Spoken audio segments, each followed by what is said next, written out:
മാസപ്പടി കേസിൽ CMRL MD Sasidharan കർത്തയെ ചോദ്യം ചെയ്ത് ED. ചോദ്യം ചെയ്തത് കർത്തയുടെ ആലുവയിലെ വീട്ടിലെത്തി. നടപടി കർത്ത വീണ്ടും ഹൈക്കോടതിയെ സമീപിച്ചതിന് പിന്നാലെ എക്സാലോജിക് വിഷയം പാർട്ടി ചർച്ച ചെയ്യേണ്ടതില്ലെന്ന് MV ഗോവിന്ദൻ.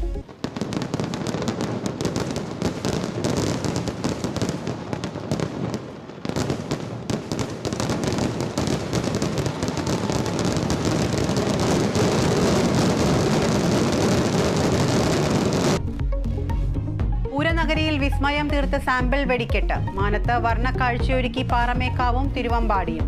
പൂരം എഴുന്നള്ളിപ്പിനുള്ള തടസ്സങ്ങൾ നീങ്ങി എഴുന്നള്ളിക്കുന്ന ആനകളുടെ പരിശോധനയിലുള്ള നിബന്ധന ഒഴിവാക്കി. സൈബർ ആക്രമണത്തിനെതിരെ നടപടി വേണമെന്ന UDF വനിതാ MLA മാർ. ശൈലജയ്ക്കെതിരായ സൈബർ ആക്രമണം അംഗീകരിക്കാനാവില്ലെന്ന് KK രമ.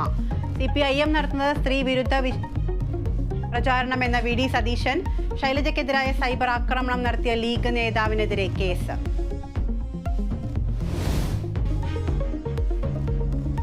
ആറ്റിങ്ങലിൽ BJP തെരഞ്ഞെടുപ്പ് ചട്ടലംഘനം നടത്തിയെന്ന ആരോപണം. മാറനല്ലൂരിൽ തയ്യൽ മിഷനുകൾ വിതരണം ചെയ്യാനുള്ള നീക്കം തടഞ്ഞു.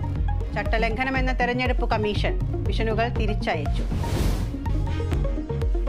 പൗരത്വ നിയമ ഭേദഗതിയിൽ കോൺഗ്രസ് നിലപാട് വ്യക്തമാക്കുന്നില്ലെന്ന് ആവർത്തിച്ച CPIM. രാഹുൽ ഗാന്ധി ഒരക്ഷരം പോലും പറയുന്നില്ലെന്ന് MV ഗോവിന്ദൻ. ലോക്സഭാ തെരഞ്ഞെടുപ്പ് പ്രചരണാവേശം ഇരട്ടിയാക്കി ദേശീയ നേതാക്കൾ. കുടുംബത്തിന്റെ അഴിമതി മറയ്ക്കാൻ മുഖ്യമന്ത്രി മോദിയുമായി സന്ധി ചെയ്യുന്നുവെന്ന് തെലങ്കാന മുഖ്യമന്ത്രി രേവന്ത് റെഡ്ഡി.